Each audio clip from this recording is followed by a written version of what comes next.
Hey, There we Jason. go. What's up, Chris? How are you? Good. How are you?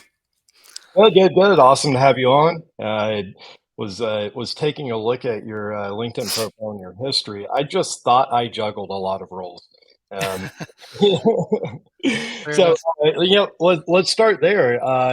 What all are you involved in right now? Because it looks like a lot. Yeah. Sure.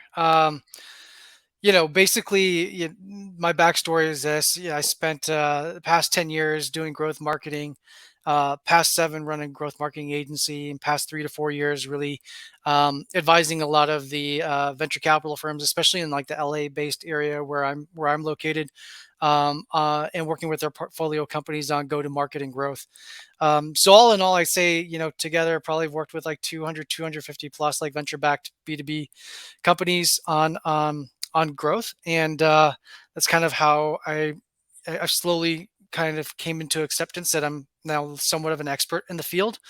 Um, it's one of those weird things. Like you kind of, I've been like my nose to the grindstone for a long time, kind of thing. And then, about less than a year ago, I launched a company and sunsetted the agency. So that company is now called Leader Pro. Again, it was something that I presented to a couple of the VCs that I have good relationships with here in the LA area. There was two ideas that we were battling uh, on the agency side that was very successful for us, but there was a lot of constraint in terms of how we could scale those efforts up, and that was usually due to the fact that it required a huge amount of like human capital. So things that we were doing that were super like I would say repetitive or kind of like this broken fragmented manual process. We basically took one of those and built out a B2B software marketplace called Leader Pro, where very similar to like a G2 or Capterra, where you can get matched in front of our audience. But the difference there is that instead of like a PPC or pay per lead model, we do a pay per meeting. So we actually facilitate the meeting, host it, and provide that feedback loop immediately afterwards. And 73% of our completed meetings turn into sales opportunity for our customers. And in less than a year, we're working with customers like Monday and Lyft and Mixmax, Reply.io. So some pretty good logos, Hire.com, etc. And then on the buyer side, we have enterprise executives from companies like Red Bull, Masterclass, Tesla, Amazon, um, Paychex, DocuSign, amongst many others. Oh, holy shit. That's a hell of a CV. I love the modesty of I guess I'm an expert. I've worked with 250 plus companies with some of those logos. Like Yeah, I mean, I come from a different, like even further, back in my background, right? It's like I started my career in finance and then did a 180, ended up in entertainment, doing like TV and film production for a number of years. And like my first OG hack, I would say, was like I wrote, produced, directed a movie. It was a horror movie, like a found footage movie during that time when that stuff was hot, like the paranormal activity days. And I ended up selling that film to Lionsgate for a cash advance. And so um, that was something I shot in 5 days, and then was able to package it in a way that got studio attention. And then yeah, that was the thing that I wanted to do as a kid. And then just I had kind of like two choices at that point in time. Did I want to try to like carve out a living in this entertainment field, being a filmmaker of some sorts, or try to figure out something else? And fortunately, I had a couple of friends of mine that I've known for now probably like 30 years, that started this online, you know, tux rental business as the first startup, and I had no idea what the hell it was, but that was probably almost 10 years ago, and that's how I started my entrepreneurial journey. And it's not really fast forward, but if you look 10 years later, this is kind of where I'm at now, right? So I am endlessly fascinated by origin stories of entrepreneurs. yeah, It's you get absolutely. some very interesting weird paths there, but as a nowhere near the success or background that you have. But I grew up with serial entrepreneurs. I've been a entrepreneur for most of my life and career, including having run a couple of growth marketing agencies. So I absolutely get the human capital side of things and restraint on that constraints on that piece.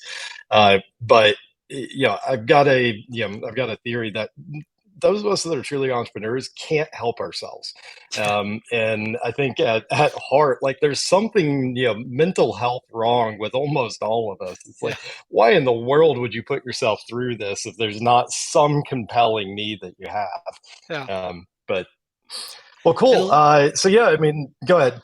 no, a lot of us, I mean, I have ADHD. Was diagnosed with that in my adult life. Made a lot of sense based on things that I realized in retrospect. But a lot of, I think, like founders that I've spoken to, similar thing. I mean, I think there's varying like personality traits that tend to carry over, and the ability to do a lot of things and wear a lot of different hats. I mean, in the general world, general population, probably isn't the best thing, but as like a founder or an entrepreneur, it's like a necessity. So it's just very interesting to kind of see like those things bubble up. Yeah, Yeah, absolutely. I've seen the same thing in my experience and career. And yeah, I say it. I used to get invited in a lot of times to talk to like aspiring entrepreneurs, and I'd spend like the first half three quarters of it like, this is why this is the dumbest thing that you've ever thought about doing. You should never absolutely do something like this. And then it was like, okay, if you're still with me, then all right, we can go dig into like, how would you actually go make this happen? Probably why I'm not invited to do that as much as I used to be, but it's something to take to heart because everybody has this idea of like entrepreneurship, like this is an amazing thing, like right. get to be your own boss and all of that stuff, and it's like it's really damn hard. Yeah, So for yeah, hats sure. off to you and all of that success. I mean, that's pretty amazing on that side. I Um, appreciate it. so yeah, I mean, so topic today is SQLs, which is always front and center for companies and leadership, but especially so over what's happened over the last 6, 9, 12 months. Pretty much universally, everybody I talk to is like, I'm really struggling on Hmm. like the outbound side of things or trying to convert, areas where it's like, hey, we used to have a pretty clear path and funnel. Now we've got people falling out of it or not, progressing through and stuff like that. It seems to be a pretty universal problem that everybody's butting their heads up against. And, at the same time, everybody's having to do this with fewer resources and Hmm. smaller teams and, more of an emphasis on profitability and actually, having a viable business. So, let's kind of start there. What have you seen kind of progress out of the last year or so on that side of things? Yeah, I mean, I think like, there's a few things I think about. So, um, yeah, I think philosophically and just more on a higher level, I think like when you do like an outbound strategy, a lot of companies don't necessarily realize. I mean, this is maybe like an earlier stage problem, but that using multiple channels as part of like a single like intensive sales sequence is super super important. Um, like if you think about the growth of the Zoom infos of the world, the Apollos of the world, yeah, it's great that you're able to get contact data, but you're also like competing with like probably 10 other categories, and all the companies that exist in those categories are buying those same lists and buying the same contacts and then reaching out through the same channels. And if you talk to any like B2B, sales team or like founder, most of the times those channels are going to be like email, LinkedIn, right?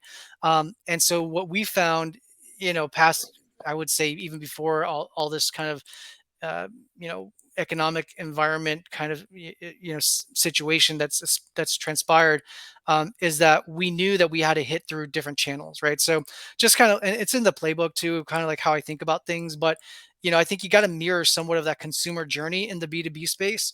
Like if I was to take a no name brand startup, of athletic shoes or like running shoes, for example, and I just hit up a consumer through like one social media platform and then just through emails, like the chances of them converting is very very slim to none kind of deal. But if I'm like putting it up on a billboard, text message and offer, having it on a streaming ad on Hulu across your favorite show, do some retargeting, hit you up on a social feed, and then I hit you on an email with another discount code, then at that point you're probably a little bit more inclined to buy.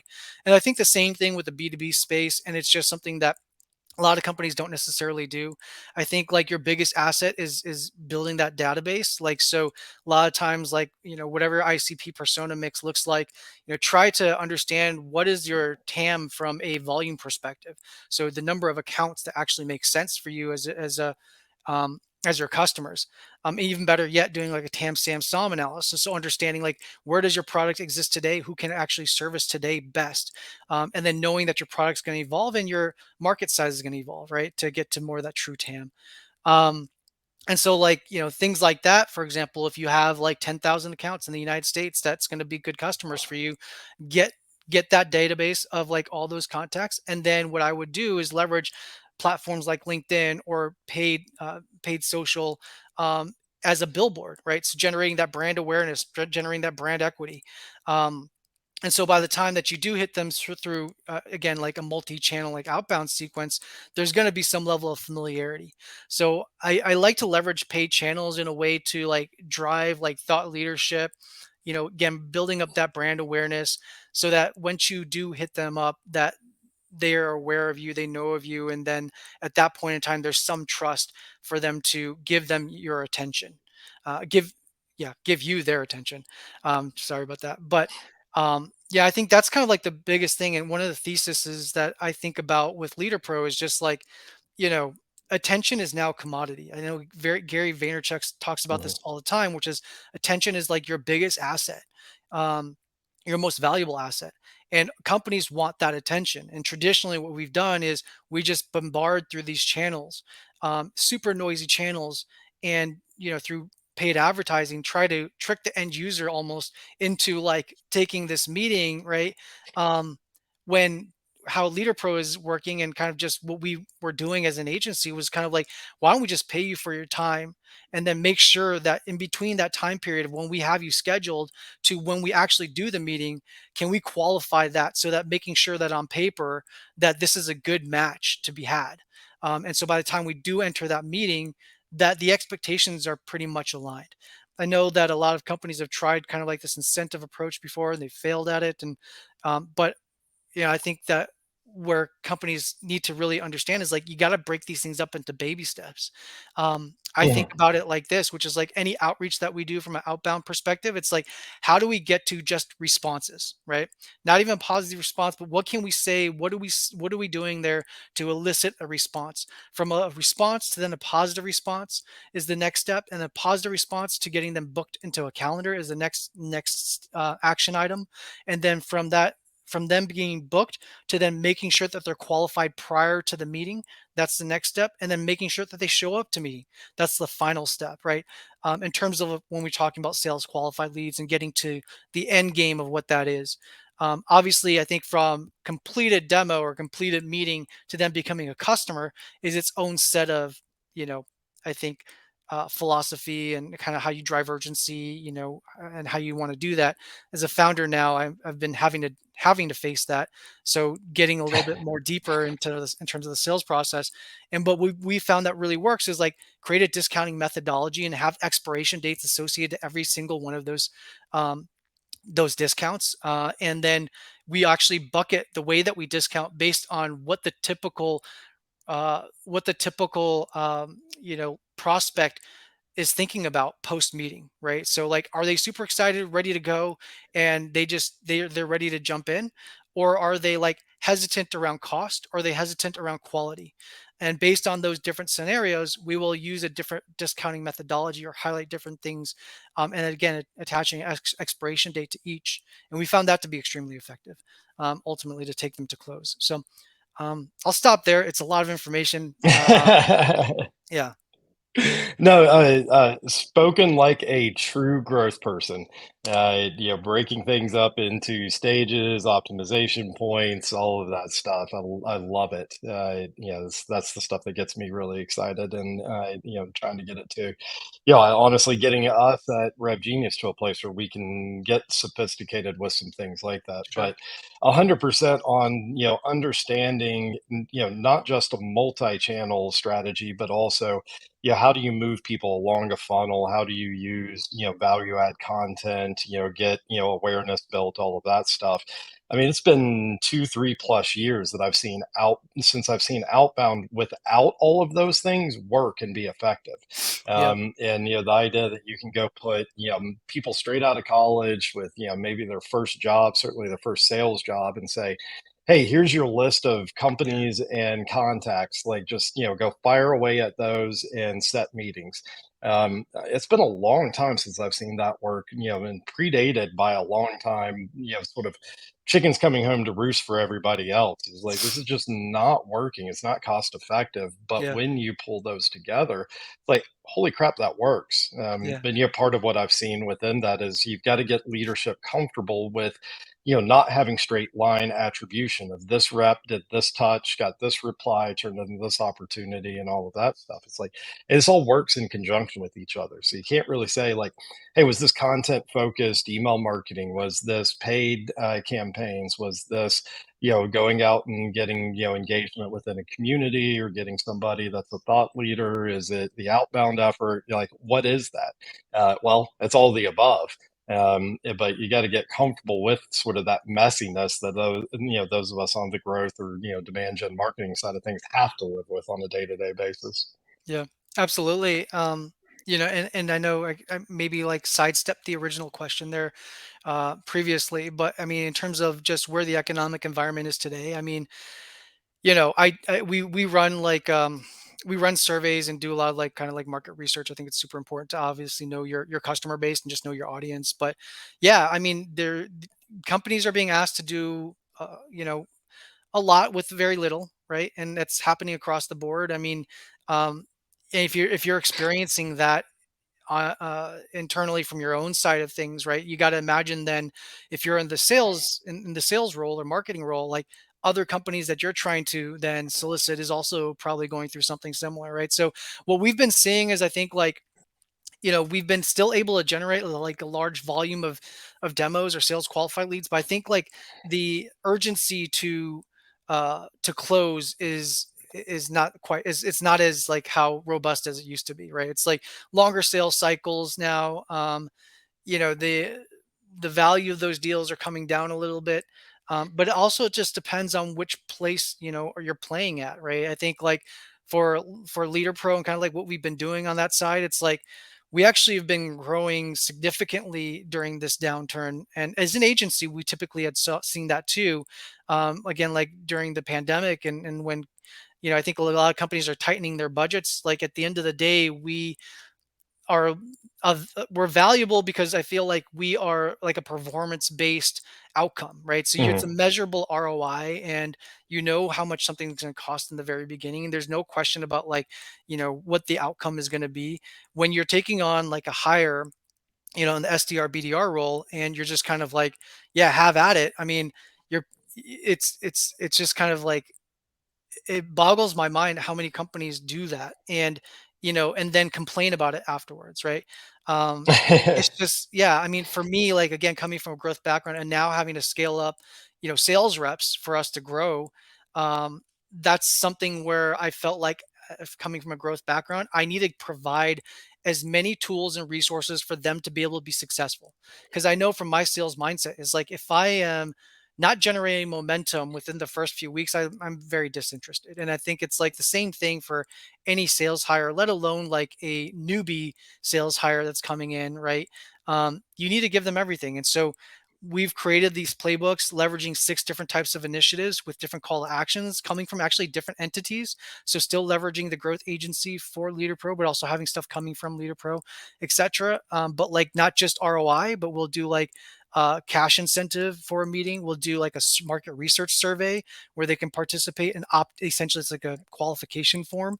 So we try all these Mhm. different types of tactics. And if you're running like, let's just say a cohort of 100, leads through that, instead of like, and you've probably seen this a lot, where it's like an ROI campaign where somebody is doing like 8 to 12 touches, annoying the crap out of you, and just saying, "Hey, I'm just funneling this up to the top of your inbox, funneling this," what I mean? And sometimes they get passive aggressive with it. Like, I don't know how that's going to actually convert anybody. But what we found that works really well is like 2 to 3 touches across ROI initiative, 2 to 3 touches across this, cash incentive for a meeting initiative, 2 to 3 touches around this market research survey. And we run them through that entire gamut. We've all of a sudden seen our conversion rates from that same 100 cohort, same amount of time span as you would do running an ROI exercise with the same amount of touches, but different call to actions, that we can move the needle from like a 1 to 2% conversion to a meeting to 10 to 12%. And like now we just That's amazing. onboarded, yeah, this past week, like 9 sales reps, all commission only, and giving them the playbooks, and they're booking meetings in their second day.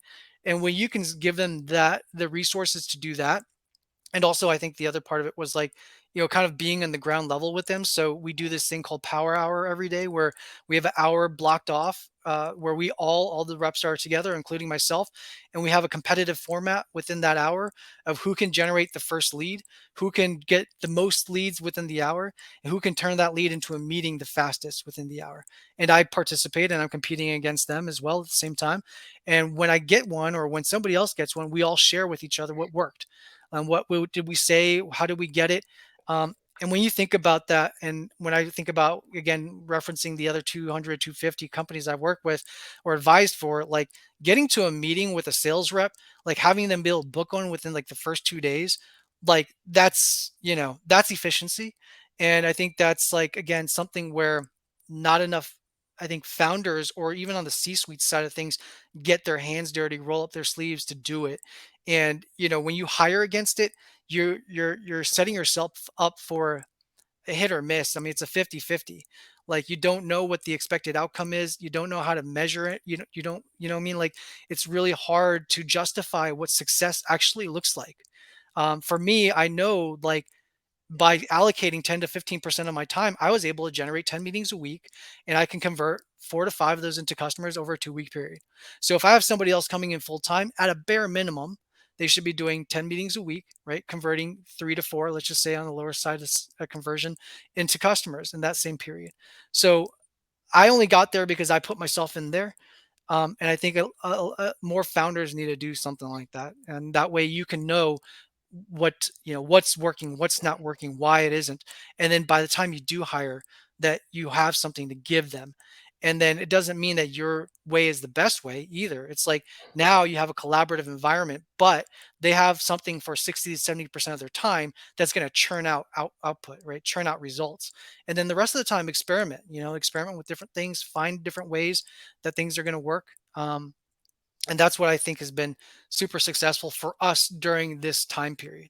And I think more companies, like, instead of, what I've seen is like more companies are starting to realize we do have to get our hands dirty. We have to roll up our sleeves. We have to start understanding the basic, unit economics of what we're doing here at every little fine, minute stage, has been ever more critical. Because I think before, you could get away with it. You could just throw, budget towards something, and then seeing if something's coming out of it, but you're not understanding the nuts and bolts of it all.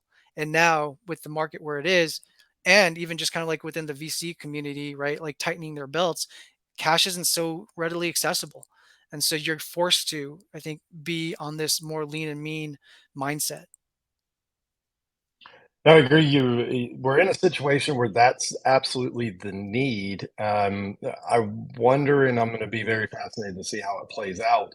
How many people are able to recognize that and adjust to it?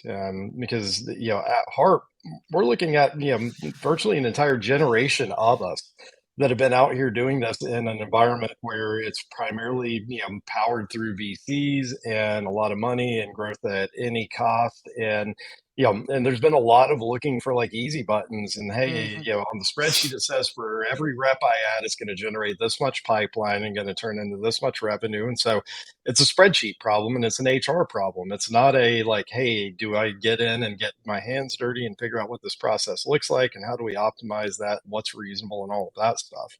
Yeah. It's so important, man. I mean, like, I think, you do need to know every little nuanced step that you're expecting the customer to take.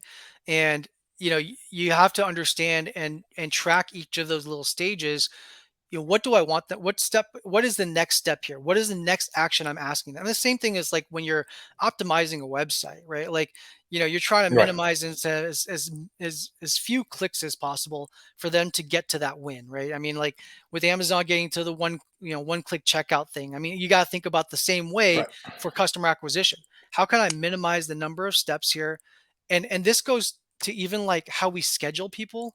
Like when we get somebody Mhm. who's positively interested in whatever like outreach or messaging that we got them to respond positively to, we statistically speaking, we know that there's an 80% chance of us booking them into a meeting if we get back to them within 2 hours. After 2 hours, it Mhm. goes from 80% to 30%. So I typically will give our SDRs or sales reps like the green light to leverage as many channels within the 2 hours time span to get them into that meeting. But, again, now given the environment, I don't think a lot of sales teams necessarily thought about that or think in that way, let alone study it and really obsess about it. And for me, I think like coming from like an entertainment background, coming from a place where like even going into my early 30s, I was like cash strapped and in financial difficulty and like in the place where I was still answering phones for $12 an hour at a cancer care clinic trying to get my first startup off the ground. I go back to those moments, right? So like that's Mhm. where yeah, I'm staying motivated and inspired is like I never want to go back there. Like that's where I'm coming from. Like my back's against the wall. I need to figure out how to make this work. And I think this is like a character, more of like a character study more than anything else. It's like when something's not working now, like how far are you really willing to dig and look into yourself to, take accountability for the problem and then work on solving the problem. And I think more leaders need to do that and take accountability, get into it with their teams, and that's inspiring, that's motivating, that also sets a precedent for everybody else.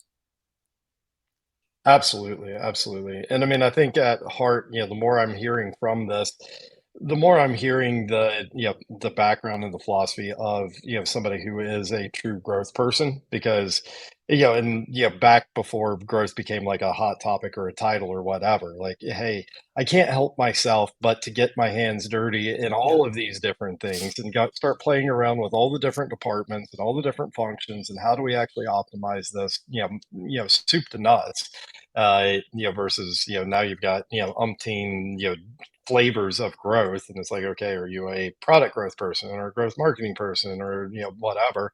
But I think at heart, it's, you can't help yourself but, get your hands dirty and see how does all of this actually work and tie together. So yeah, I mean, absolutely awesome to get to find and speak to somebody that's got that sort of same take on it and philosophy there with it. Just personal, professional curiosity out of it. Your time frame for getting into growth was about the same as mine, which was when it wasn't even really called growth. It Yeah. was just starting to emerge out of Silicon Valley, and for me, it was kind of cool. It's like, oh, holy shit! Like, there's a name and there's a philosophy behind this thing I've been doing. Just kind of flying blind and doing all of that. Yeah. But how did you find yourself in that type of role? From that first startup, right? So again, like first of all, I think like my checkered like work history set me up pretty nicely for growth because like growth to me is about storytelling, but also using data to then substantiate the way that you're scaling that story effectively. So that storytelling coming from just working in the entertainment world and then finance background of how to like utilize data and then how to understand it. I think like my first startup is when I kind of figured out that I had a knack for it. I mean, I was always in my 20s, that person who had a bunch of ideas but didn't know how to execute against it. I, could have sworn I had the idea for Netflix before Netflix came about, but I'm not a technical person, didn't know how to code. And so, like, I was just the person who was like seeing things fly by. That first startup, both of my friends were technical people. So one was a project manager up in Silicon Valley, and another one ran a digital agency. And so it was going through that experience with them that I ultimately realized what coding can do, what developers can do. And when you realize all of a sudden, oh, basically anything can be automated or built, or whatever idea that you have can be created, that's an aha moment. That's an epiphany where all of a sudden, yes, we are in the matrix and either you are the creator or consumer of your destiny, right? So it's like, so those are some of the things that I figured out. But I also think like just getting started with growth, it was more so of this, just like, I need to make something happen. We were doing online tuxedo rentals, and we didn't know anything. I didn't know anything about paid advertising, or how to like run campaigns on Facebook and all that stuff. And there are maybe two other competitors in the space, and they're focusing on the wedding market. And one company is called the Black Tux, which is based in Santa Monica. They're probably the predominant leader now. And another one was called Menguin, that was competing with us at the same time. All three of us were there just around the same time, and they ended up getting bought out by the guy who started Men's Warehouse, and they had a nice exit of, I think, 20-25 million. We didn't have that same fortunate exit. We were able to sell the business later on, but I think like we we basically, hit about a quarter million in revenue in less than a year's time by partnering with high schools. We went the opposite route. We did the proms and the formals and the whole nine. And that was more so, Mhm. I think, because we didn't know how to figure out how to like leverage things like Facebook. It felt very like easy to understand, like, hey, we can create a partnership with a school, and then what we can then just like give them a cash for schools program and run something like that. And we just need a way to track the number of rentals that's happening from that school. And so, uh, the my friend who ran a digital agency helped us like build out the infrastructure for us to do that. So we were able to give every school like their own digital storefront that we were running on Magento. And but to get the schools onboarded and selling the schools, we knew that we had to sell us. The role was the student activities director, and so it was, for the most part, it was me and then maybe one other team member that would be driving up and down the coast of California, trying to get as many people like on board as possible and knocking on doors. And that was it. Like at that first year, um, we ended up converting about a third of the high schools in California. It was maybe close to like 200 to 300 or something like that, which is Wow. pretty insane. Just from like, again, driving up and down the coast and doing the handshakes and meeting people in person. It was super stressful. I ended up getting shingles from the whole experience, which Oh God. is the older person's disease. But yeah, that's how I kind of cut my teeth on just sales and in general. And then when we ended up exiting the company, like a year and a half later, I ended up sticking around with startups just because that's the only thing I knew at that point. I wasn't going to go back to finance. I was way too far removed from that. And I wasn't going to go back to film because there was way too inconsistent. And so, that's where I ended up working for a few companies in like a head of sales, head of growth type role, mostly more on the consumer side. And then, yeah, had this room to kind of like experiment with ideas, which is essentially to me like growth marketing really is. But then finding the things that end up working and then using data to making sure that you do it effectively. So that's kind of like how I got involved with the whole thing, and then ended up doing consulting, outgrew that, turned it into an agency. Um, and then, yeah, a year and a half ago, almost 2 years ago, hit an inflection point of, do I want to try scale up the agency? Which was a great lifestyle business, but had become less challenging personally and professionally, or do I want to try to get you know my hands dirty again and do another startup? So I was crazy enough to vote for the latter. Yeah, like I said, we can't help ourselves, and Yeah, you have to be crazy if you're not like us to go try and do it. absolutely. Um, so, yeah, we've talked about SQLs. It begs the question. It always makes me cringe anytime I'm talking to a potential client or something like that, and they start talking like, "All right, we got all these MQLs, and we're passing them to an SQL stage and to the sales team," and it's like, "All right, what are you calling an MQL? Yeah, What's your threshold for an SQL?" And more often than not, it's like, no, that is not an SQL."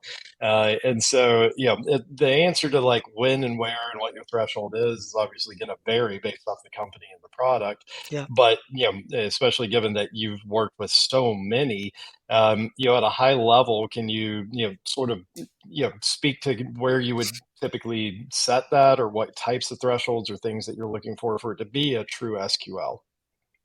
Yeah, like a true sales qualified lead, in my opinion, is a completed product demo. I think if you want to talk about the qualification part, should be happening before that demo actually happens. So I think like that's how I would define it in most cases, especially in the B2B world, is just that. So it's a completed product demo, and so um, when quotas are being created, I think like it should be focused on completed and not just booked. I know there's a lot of Hmm. reasons of why somebody may not show up, but I think like if you've done all the work leading up to it actually getting booked, then it's just a series of reminders and figuring out what those reminders need to be to get them to show up. And that could, even be like the SDR focusing on spending a certain amount of their time, like calling to do those reminders over a certain amount of time period, right? Hmm. Um, I just know that, like, from our experiences, that there probably needs to be about 3 reminders set outside of just what you're relying Hmm. upon on the typical tool, whether it's Calendly or, a iCal reminder. You need to also institute your own versions of that, whether it's SMS or a cold call or whatever it might be, just to make sure that they show up. And, I'd say, like, we got really good at that, knowing that we needed to get to like a 80-90% show rate. Otherwise, we don't hit the quotas of what we were trying to do. Yeah, yeah, absolutely. So, I mean, it's interesting that that's kind of the stage that you would set as an SQL. I know a lot of companies that I've worked with or spoken to would use the distinction between a SQL and a sales accepted lead, and typically that would be like, hey, I had the meeting. It's actually an opportunity, and so that definition or threshold for an SQ or sorry an yeah, SQL is a slightly further along than most of the companies Yeah. that I've spoken to. Do you guys make the distinction between SQL and SAL, or is it just SQL? No, so I mean, again, this maybe because of like my lack of, a formal sales background, right? But I try to dumb it down to the most simplest things possible. So, marketing qualified lead to me is anybody who expresses positive interest. And sales qualified lead is somebody that actually completes a meeting, and then it's going to customer. And so I think like Mhm, in between from completed meeting to customer, there's a few paths that they can take. So either they are actually genuinely interested after the meeting, or they're not interested. If they're not interested, to me, it's bucketing the reason for them as to why they're not interested. It may very well be where it's like, we don't have budget right now, circle back in 6 months kind of deal. Still, to me, that's a sales qualified lead that's sitting under that kind of categorization. To me, like, I think a lot of the acronyms, never really added up to me in a lot of ways. For whatever reason, it just might be my own ignorance. But yeah. but I think like, trying to define things as simplistically as possible, as opposed to defaulting to what Salesforce tells you to do, I think is so important, especially because when you bring in new teams or hire new people, like, because every company kind of defines it differently, those acronyms, it's really important to just like dumb it down in a way where, like, all right, I know exactly what this is because the what you call it is what it is. And so that's kind of how I've thought about it. So when we utilize CRMs, like, we have, the source of the deals, and then we also know like kind of where at every stage that they're standing. So if they're a marketing qualified lead, they've expressed positive interest, we know the exact kind of reason for that interest.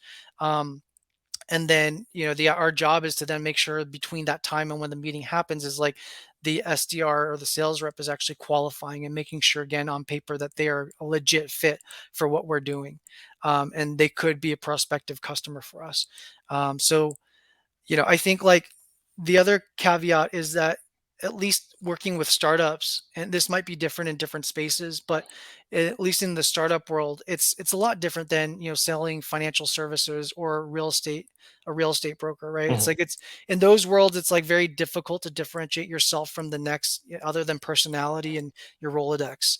I think in the tech space, ideally, like, a lot of the companies I worked with are either defining a category, or they're operating like a green pasture, white space kind of scenario. So the typical like lift is going to be more so about education than it is necessarily like mhm, true sales. And so how do we get them into a position where we can just explain to them exactly like what it is that, our client or customer is doing, and how is it actually solving a pain point for them, that they may or may not realize there's actual, solution for. So that's kind of, I think, like, again, going back to dumbing things down, it's like I don't know if enough companies do this exercise where, when we started working with a client on the agency side, we made them fill out a persona matrix, like understand Mm, exactly who it is, like ICP persona matrix. So like ICP, I think about ideal customer profile. That's more on a company wide level or an account basis. Persona is the who you're talking to within the organization, right? And so, um, it could be the same ICP, but different personas. It could be top down, bottom up approach, whatever it is, but whatever you're saying in terms of value props, messaging, pain points, how they're talking about it, it's all very, very different, right? So if you're selling to that same company, if you're selling to C-suite, they care about how it impacts top line revenue, right? Like what is that going to do for me? If you're talking to the bottom, bottom up, and you're talking about like the end user, they're going to care about like how does this make my day easier? How much time am I saving? mhm. So that's to me, like you got to really get that granular, understand it in order for you to then position yourself in a way to create the stuff that's actually going to resonate and get results. Yeah. Absolutely, don't get me wrong, I was not saying that those, different stages are the way that anybody should go. In fact, I absolutely err on the side that you're talking about. I tell people that I work with, including, Jared at RevGenius, and like, let's start as simple as we possibly Yeah. can, and then only add complexity when we've got a compelling reason to do it, and we know what we're gonna do with that, additional layer of complexity. And so, like, if you're an organization where having like 10 different stages between marketing and sales makes sense and you got compelling reasons for those and you're doing things with them, they're like, absolutely. Make up as many acronyms as you need to and use those as effectively as you can. But let's not go that route just because somebody told you, like, hey, you should structure it this way. It goes from this one to this one to this one. Because way too often I find like there is no effective difference between those as far as like what they're doing operationally or hey, Yeah. we've got these stages but we're ignoring half of them. It's like why go that route, inject that type of complexity into the equation.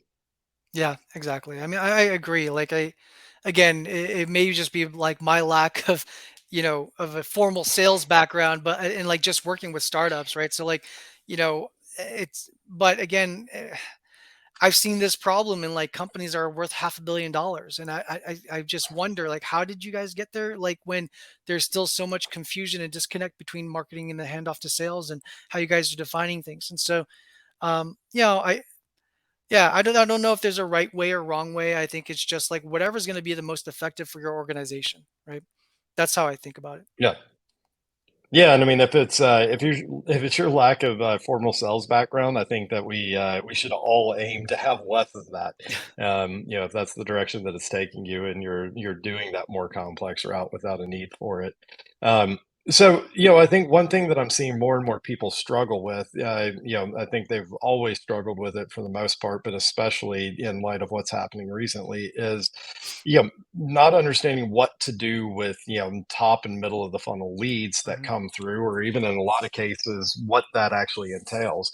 And especially middle of the funnel, I see people like scratching their heads, and I mean, in my experience, generating middle of the funnel leads and or middle of the funnel intent signals is always the hardest one.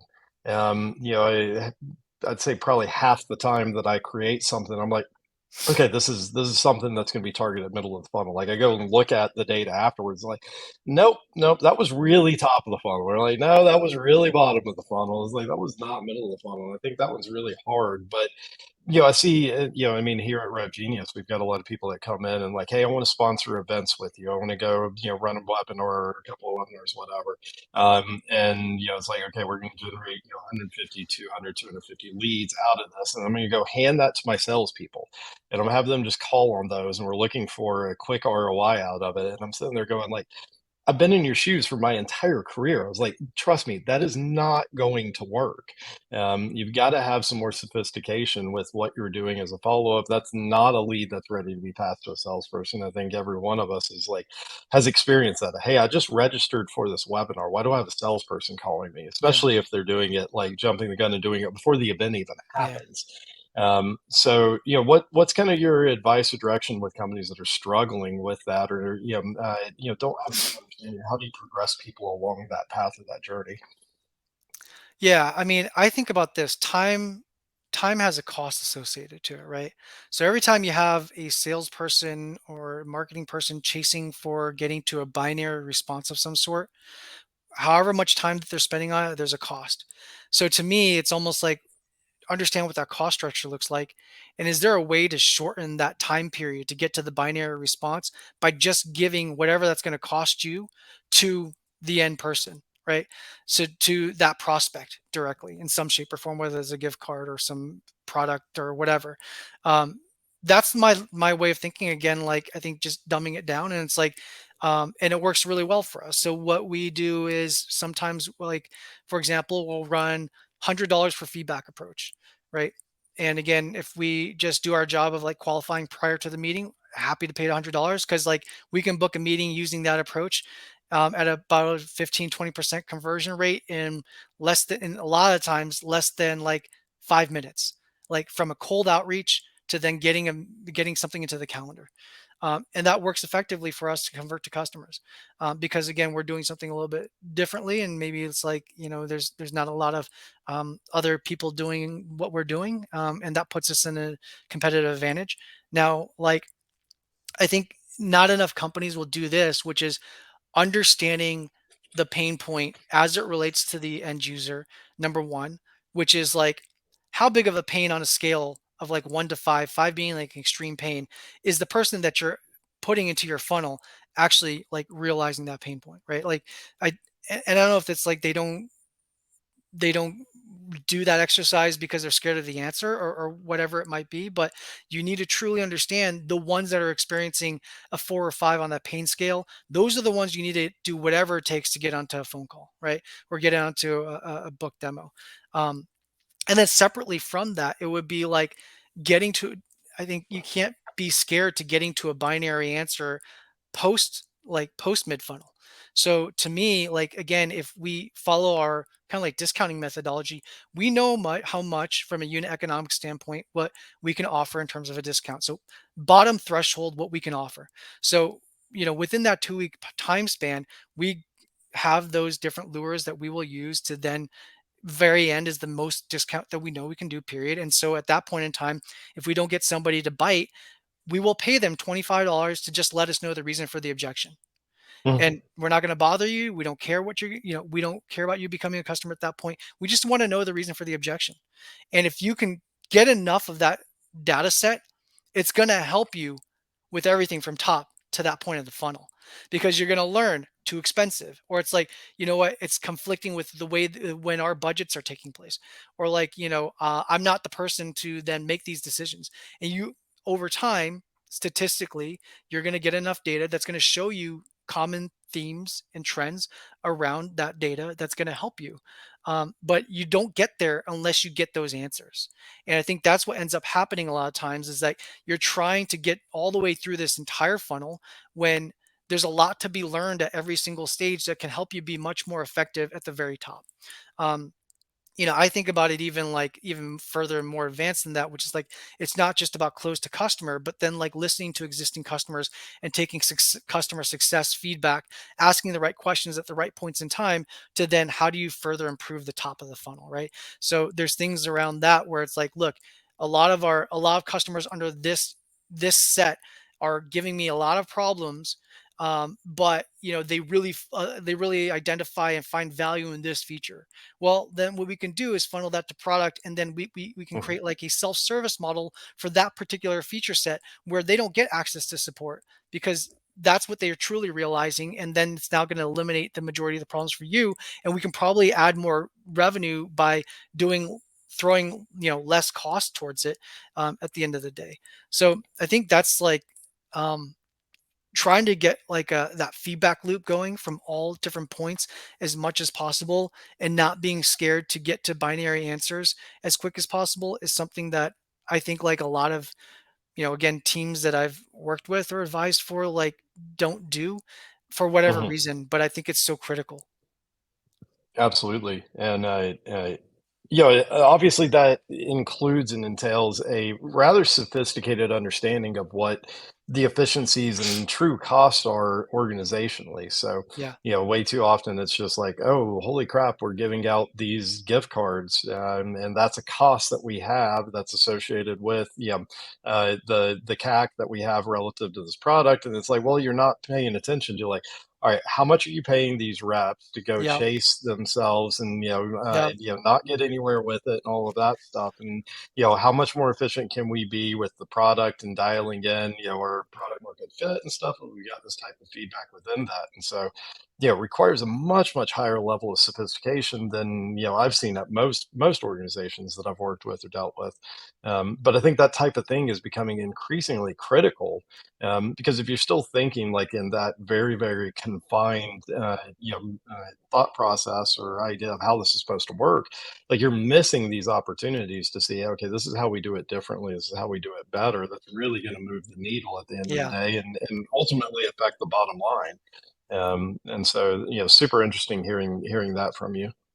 1000%. I mean, I think like it's somewhat of an art to simplify things to that way where like, look, what do we need to happen to consider this stage or this action to become a success, right? What is that literal thing that has to happen? And then kind of backwards engineer, to that outcome and then figure out like, well, what are the different interactions that need to happen in order for that outcome to occur? And then like how do we optimize each of those little things? And then thinking outside the box where it's like again, if I'm just trying to bump this up to the top of your inbox all day long, like that's not working, then you need to try another tactic. Like, what is the other tactic? And I- I think again when people think about like a product demo, for example, like it's really a conversation, right? It's a really like this Mhm, swap of attention, and so you know sometimes coming at it from like a sales motion isn't the best way to do it. Maybe coming at it from a mhm, partnerships kind of standpoint, or like we have like all these different things, like from asking them to be a part of a product advisory board as a different call to action, asking them to be a guest speaker at a conference as a way to generate that engagement, asking them to be a guest on a podcast. Like that's another way to generate engagement, right? Those are longer winded exercises where they may not enter your sales funnel immediately, but they're going to be great ways for you to start a relationship, and usually going to be with somebody who's on the more senior side of things. And that's going to cut through a lot of noise to start some kind of again engagement and response where you can work through that ultimately into turning a customer out of it at the end of the day. So I think just thinking more from like that perspective of like, how do I try more different types of call to actions, to get somebody to engage with me, is really important to think about. I hope my team is listening to this because what you just said is stuff that almost verbatim that I'm telling them. It's like, hey, we gotta come at it from this angle. This is how we coordinate, our emotions, all of that stuff. So Yeah. that's going to be super familiar to them. You said one word in there that I think is really critical, and more and more I'm talking about this with companies that I talk to or work with. That's engineering, and you know I cringe every time somebody talks to me about their lead scoring that they're implementing or their lead scoring model or whatever. And it's like, holy crap, talk about something that, for the most part doesn't work. Yeah. But what does work is engineering those intent signals or engineering those conversion points and stuff like that so that you get what you need at that stage, in order to know what to do with them and how to progress them and where they actually are within that. And it's so much more effective than like, how many times have they opened an email and that was Yeah. worth 2 points every single time? And it's like, no, they're just that's their process for deleting emails. They don't Yeah. delete them before they open Exactly. them. It's like that's who you identified. Yeah, or you might be in spam, and that's where the click happened. Like a lot the I mean, yeah, there's a lot of things where I think this intent data is like, or lead scoring. I mean, you gotta imagine like how often when how we scrambled just through to fill out a form just so we can get to whatever the lure was, right? And like how sincere were we in answering those questions, right? Like the leads that you're scoring are doing, probably majority of the same thing. It's just like, okay, I see like there's a great thought leadership piece that I want to download, but I'm gonna have to fill out all these questions. Okay, I'm just gonna da da da da da. Like I've done that. Just the first selection I'm gonna choose, and then if that's like impacting my score, like you're working off of that. That's really like not useful to you. So to me, I think like it's not to say you don't want to score a lead or qualify a lead, but I think there has to be more involved to it where one, the sincerity is there and how they answer those questions. Where again, like what we've done before is like, hey, we'll pay you $100 to take a meeting. Once we do that and we say like, hey, can you answer these 4 questions, by the way, so we can better like structure the call to make sure we maximize that time efficiently, they're inclined to answer those questions at that point sincerely, right? And so once they do that, we knew that like, all right, well, based on how they answer this, let's keep the meeting. If they answered it in a way where it's like that doesn't actually qualify, or like, we see poor intent here, then at the end of the day we could cancel the meeting. People are okay with you canceling, and then even what we would do historically is just giving them like a $5 Starbucks gift card saying Mhm. apologize for the inconvenience, had enough conversations, but they would be off on their merry way, and they gave you all this real data that was sincere, authentic, and you're not guessing. Like, and that's, I think, the biggest part of it. When you're like tracking now open rates and click throughs and all that stuff, I mean, it's a crapshoot. Like, it's a crapshoot. I know like a lot of the analytics, I didn't know this before going into doing another startup, but a lot of the analytics that we're looking from Google, or or on like SendGrid or what have you, it's not accurate, and we had to install our own Mhm. cook we had to have our dev team create our own internal cookies to track how things were moving along the funnel and build it out into our own product in order for us to get accurate tracking and attribution. And there's other companies that are obviously making a killing doing this for you, but they're like 6 figures to get it, Oh yeah. get it operating for you and running for you. But that's where I think like, your sales and marketing teams like needs to talk to product, needs to talk to also like that's the development side. So you understand what the problems are. Otherwise you are still flying blind. You just think you're not. And that's even scarier, I feel like, than not knowing. Yeah, 100%, 100%. So, yeah, we're coming up on the end of the time. You were kind enough to share your playbook with them. It's been in the resources section of AirMeet. If you haven't grabbed it already, grab that. We'll kick that out in the recap email as well with a link to that so that you can download that. In the meantime, Chris, tell everybody where they can reach you. Yeah, I mean, LinkedIn is probably the easiest and most relevant. You can also go through my website, Chris Sheng, CHRISSHENG.com, or through Leader Pro. I also work closely with Mucker Capital in Los Angeles, so you can also hit me up there, cs@mucker.com. I'm one of the resident growth advisors, so work with a lot of their portfolio companies. Yeah, so hit me up if you have any questions around growth, or around, even getting investor introductions or what have you. Happy to do so. Again, like I've been that dude on the couch with great ideas, and so if whatever I've learned to become an expert in this field the past 10 years, I'm happy to pass it along and pay it forward. And if I can help somebody like overcome some obstacle, or create a shortcut just based on a lot of my trial and error experiences, I'm happy to do so. Awesome. Chris, this has been amazing. I've really thoroughly enjoyed this. Thanks so much for coming on. Yeah, it's been great. It's awesome. Awesome. Awesome. Thanks, everybody. We'll be back.